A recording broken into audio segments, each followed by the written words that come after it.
Hello everyone, this is part 6 of What If Naruto and Ino was detectives, and I hope you guys enjoy this video and to like, to subscribe, to share, and check out the playlist, to see more comment down below. Now let's start the intro. They call me a god. They call me a god.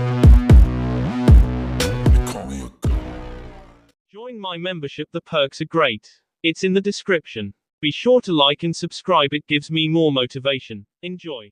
Ino felt the searing hot pain across her arm. She ignored it and drew her weapon while she yelled for the couple to get down. They did, diving for cover behind a parked car. She then latched onto Naruto at the same moment he latched onto her, and they dragged each other to the ground. It wasn't a second too soon. Another bullet sped into the building, into the exact spot where they'd been. Ino couldn't take the time to berate herself, but she would sure as heck do it later. She should have paid more attention to that buzz in her head instead of dismissing it. And she darn sure shouldn't have been playing 20 questions with Naruto about his encounter with Karen. Now that mistake might cost both of them their lives. She checked the other couple. They were cowering, their hands protectively over their heads. All in all, it wasn't a bad position. The car would give them some measure of protection, but it wasn't the same for Naruto and her. For all practical purposes, they were still out in the open. Let's move, Naruto ordered. Ino didn't waste any time. She got to her feet and they scrambled for the narrow alley between the two buildings. He maneuvered them to the far side of an overflowing dumpster, but it wasn't an ideal position either since bullets could go through the metal. Uzumaki here, Naruto said into his communicator. We've got a shooter. Send back up to the outside perimeter of the area and await further orders. The outside perimeter so that it wouldn't blow their cover. Not that it wouldn't anyway. But Naruto was obviously hoping to salvage this mission and keep them alive. Ino pulled in a few steez breaths and glanced down her arm. She saw the gashed fabric and the blood. Nothing serious, she decided, but she angled her body so that Naruto wouldn't notice it. He didn't need that kind of distraction now. Another shot. It slammed into the exterior wall and tore off a chunk of brick, sending mortar and dust flying through the air. Two more shots quickly followed, both of them gashing into the dumpster and the wall just above their heads. The bullets came close. Too close. And the thought of them coming any closer set Ino's heart pounding. She leaned forward slightly, trying to see if she could pinpoint the origin of those bullets so she could get off a shot. Don't even think about it, Naruto snarled. Ino started to argue, to remind him that she could return fire as well as he could, but that probably wasn't a good option anyway. The gunman clearly had an advantage, and if she moved away from cover to get a better shot, it would also leave her vulnerable. They were already too exposed as it was. Still, that didn't stop Naruto. He aimed, and she knew that he was about to do something she'd already dismissed. But then the shots stopped. And the waiting began. Ino counted off the seconds, the quiet seconds until she got to 60. Naruto grabbed her shoulder when she started to move and put her right back against the wall. Not yet. He took the end of his communicator and put it against his mouth. Situation report. Additional officers are on the way, the backup officer responded. Which meant the sniper was getting away. Again. Worse, it didn't exclude any of their suspects. Karen, Sasori or Kabuto could have left perfect match and sneaked into any of the multi-story building across the street. For that matter, Tomiyama could have done the same thing. He could have been lying in wait for them. Pick up Yakushi Kabuto, Dr. Tomiyama, Hiroko Sasori and Hisagi Karen, Naruto demanded into his communicator. Bring 'em in. And I want 'em all interrogated. Ino shut the bathroom door and peeled off her top. Somehow, she'd managed to keep the streak of blood from Naruto, but if she didn't get rid of the evidence, she wouldn't be able to keep it from him for long. Thankfully, he'd planted himself in the living room and was still immersed in the necessary calls and reports to the headquarters. She mumbled, looking down at the shallow but angry gash that the sniper's bullet had left on her arm. The bleeding had already stopped, and it wasn't especially painful. Okay, it did hurt, but what hurt even more was the realization that it could have been worse. Much worse. The gunman could have killed Naruto, the other couple and her. It was a miracle that all she had to show for the encounter was a minor 2-inch abrasion, and some dried blood.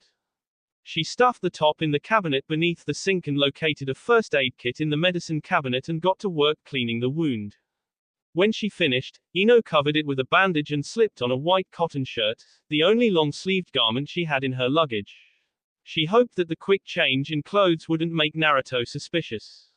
Or maybe it would. He was standing right in front of her when she opened the door. He had his hands bracketed on each side of the frame, essentially blocking her path. "Everything okay?" he asked. But it wasn't a simple question. There were some dangerous undercurrents in it. "I'm fine." Those now infamous jaw muscles went to work against each other. "Take off your shirt, or I'll take it off for you." "Oh, does this mean you want to have S?" Ino tried. But it was a lousy try. Anyone with half a brain would have known it wasn't S on his mind. Not with that warlike expression. He only waited for a second or two before he reached out, and grabbed the sides of her shirt and sped it open. A few of the buttons merely gave way and slipped through the buttonholes. Others didn't, they landed with tiny bouncing pings on the tile floor. His gaze raced over her body, and it obviously wasn't her lacy bra or her ample BS that captured his interest. His attention quickly landed on the bandage. Ino braced herself for him to the shirt right off her. But he didn't. His touch gentled and Naruto eased it off her shoulder to expose her arm. "It's not bad," she insisted. He didn't take her word for it. Not surprising since he'd just caught her in a lie. With that same gentle touch, those same careful movements, he lifted the bandage. And cursed. The jaw muscles started again.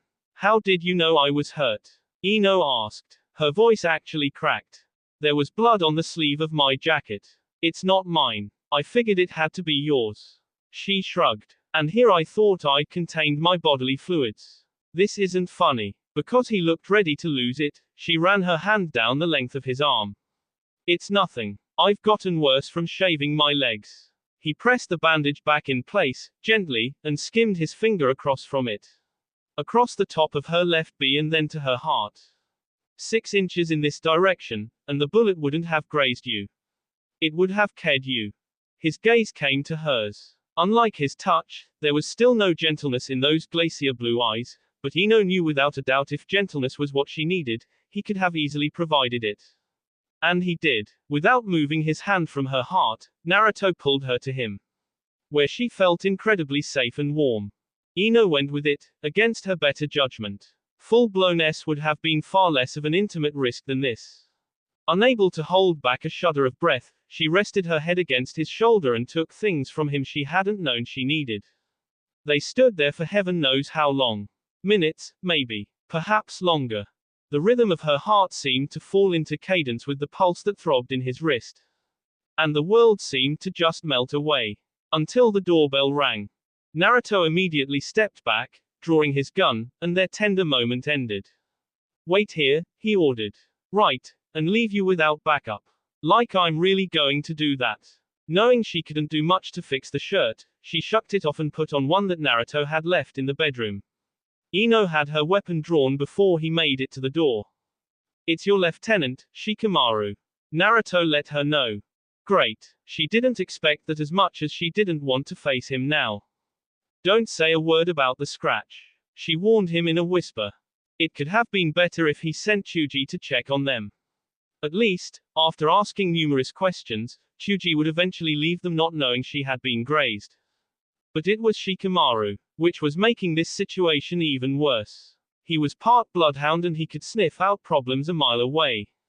She made sure Naruto's shirt covered the bandage before she joined the two men in the living room. "I came by to check on you," Shikamaru greeted. He was dressed like a delivery man, but the disguise wasn't limited to just his clothes. He was carrying a white bag. "Your mother sent some ramen." "Thanks." Ino took the bag, knowing she should dig in right away to prove all was right with the world, but her stomach wasn't quite ready for food.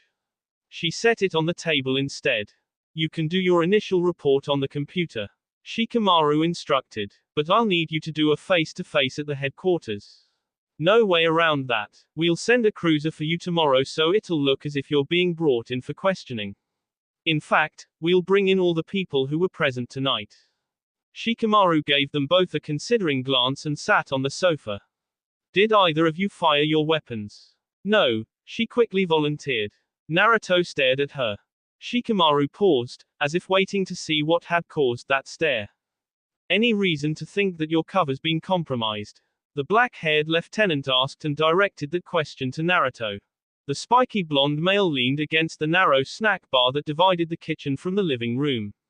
Hard to tell. Just about everyone at the perfect match was talking about the shooting. And that other couple was walking right behind us. Maybe the sniper just wanted to make his or her presence known. Shikamaru didn't say anything for several seconds. Well, we're rounding up Kabuto and hopefully Karen for an interrogation, so maybe we'll know something soon. Karen checked herself into a residential mental health clinic about an hour ago. Lots of freedom for her to go from one place to another, but it doesn't give us a lot of access to her unless she's willing to grant us that access. Oh, and we learned that Kabuto owns several hunting rifles, so I went ahead and requested a search warrant.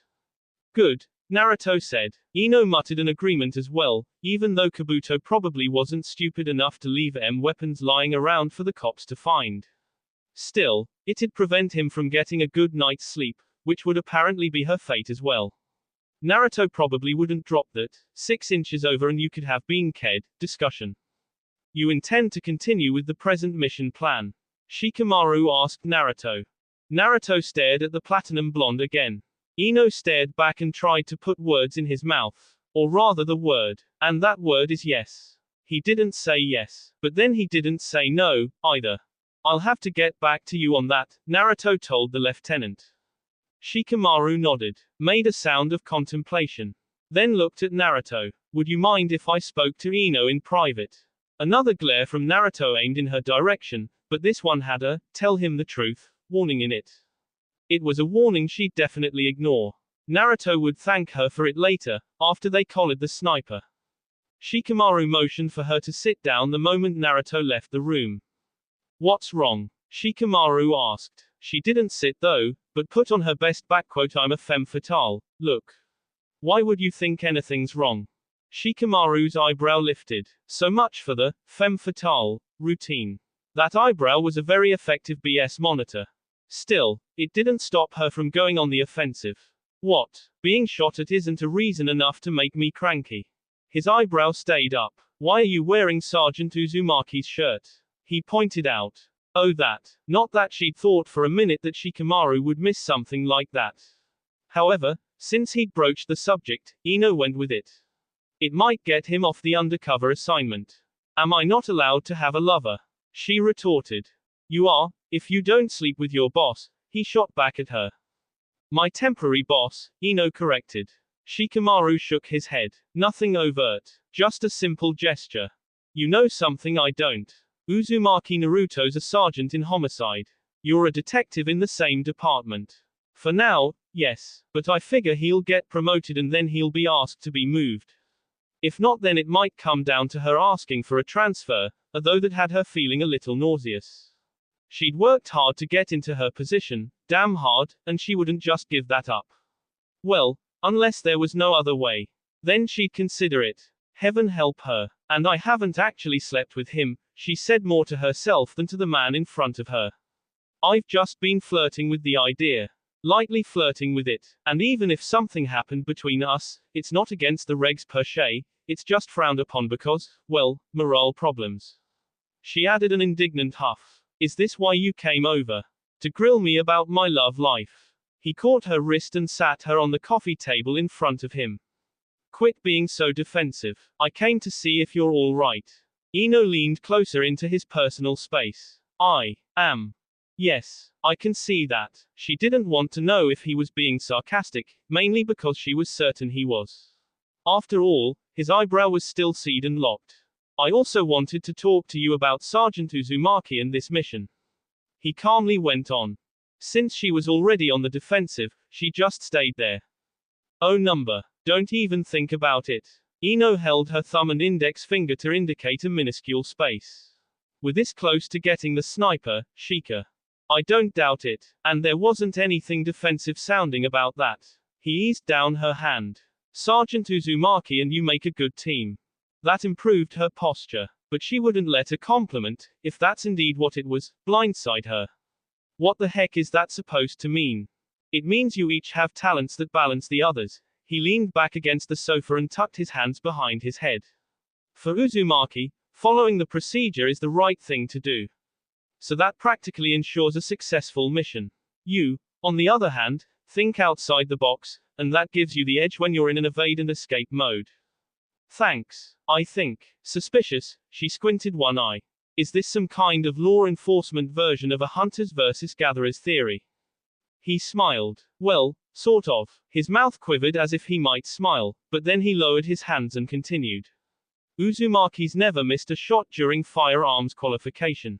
Another posture improving remark. Never. She could not believe what she heard. Never. He repeated. She let that sink in. Even Robocop misses every now and then. He's also never blown a case. He's batting 1,000 in that department. She frowned, realizing all the blindsiding was probably heading somewhere after all. And your point would be? No point. You're smart, and that means you know if it comes to a tight situation, then Uzumaki can handle it. No matter how good of a shot you are, and you're good, then he's better. And he'll be even better if I'm backing him up. She promptly added. Absolutely. He stood and hugged her. Be careful, okay? I don't want Asuma to haunt me in my dreams if something bad happens to you. Ino nodded, and even though she wasn't pleased with the mini lecture, she hugged her best friend and brother back. She locked the door after she let him out. One down, one to go. She grumbled. She'd probably convinced Shikamaru to keep this case alive, but now she had to do the same with Naruto. Want some ramen? She called out. She took 2 cups of steamy ramen noodles from the bag. They were still warm, so she grabbed a pair of chopsticks and prepared herself for a feast. Naruto came out from the bedroom and started that staring game again, so Ino shoved him his cup of ramen and a chopstick into his hands. Eat, she ordered. He did, and Ino sat back on the coffee table and dug in. Practically OIC, huh? She asked after he'd had his first taste. It's my mom's recipe. Close. Naruto sampled another mouthful. Speaking of OIC, you'd rather let Shikamaru think you have the hots for me than just tell him you're hurt. It was a good thing she just swallowed that mouthful of ramen, or she might have choked on it. You eavesdropped. Thin walls, he countered. Hard not to eavesdrop. True, but that didn't let him off the hook completely. I didn't want him to take me off the case, all right. Sometimes, he can be too protective. Even more protective than my father, she told him. If he'd known you were wounded in the line of duty, he would have pulled you off the case. It's not protective instincts. It's procedure. He countered. She pointed her chopsticks on his direction. I was scratched in the line of duty. Big difference. Why do you feel the rules don't apply to you? And before you start defending yourself, just hear me out. Officers who are wounded, even though it's only a scratch, take time to recoup. He lectured her. I don't have time to recoup. He smacked his ramen cup onto the snack bar and stared at her. Am I supposed to understand that? No, and no explanation would probably help, either. Still, that didn't stop her. I want to be promoted to sergeant, okay. And I wish there were a stronger word than want, because it'd definitely apply here. In 6 months, I'd be too old for that promotion. Too old, he repeated. You'll be what? The ripe old age of 25.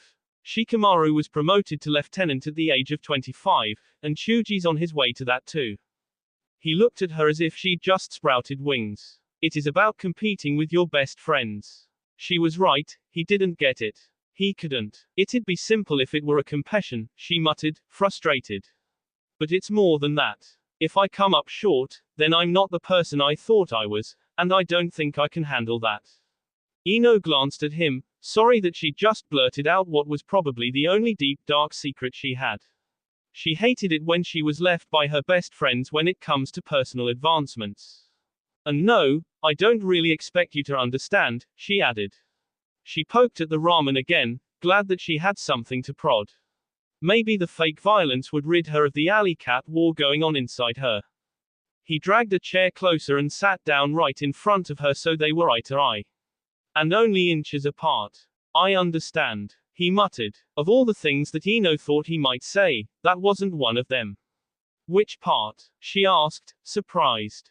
All of it. She hadn't expected that, either. The skeptical look she gave him no doubt prompted him to continue. You see, my dad's a retired 3-star general, and he never forgave me for breaking ranks to become a police officer. As much as he was sure I'd fail, that's how determined I was to succeed. Every promotion, every citation, every award is to prove to him, and me, that I made the right decision. Wow, that's all she could manage to say for a couple of seconds. Talk about revealing deep, dark secrets. Somehow, this conversation had taken a very unsettling turn. And more. He was so close that she took in his scent, and that mixed with the understanding look on his face was a dangerous combination. Okay, so maybe you do get it, she managed to say. And there was way too much breath in her voice. Yeah, but that doesn't mean I think it's a good idea to toss out regs and procedures. Sometimes you just have to step back and look at the bigger picture. Like this, he reached for her bandaged arm. Ino snagged his wrist, a variation of cutting him off at the pass. Or something like it. All she knew was it couldn't be a good time for him to touch her. Put your hands in my shirt again, and I'll take you where you sit. She waited for him to laugh or give her a wise guy comeback for using his words against him. He didn't do either. Naruto sat there staring at her. Just staring, with those intense cerulean orbs that seemed to make her melt. Holy s. Where did the air suddenly go? But it was too late for her to care about such things as air, or breathing. Ino let go of his wrist so she could reach for him. Naruto beat her to it. That will be all for this video. Be sure to like, subscribe, share, and comment down below for more videos. Goodbye.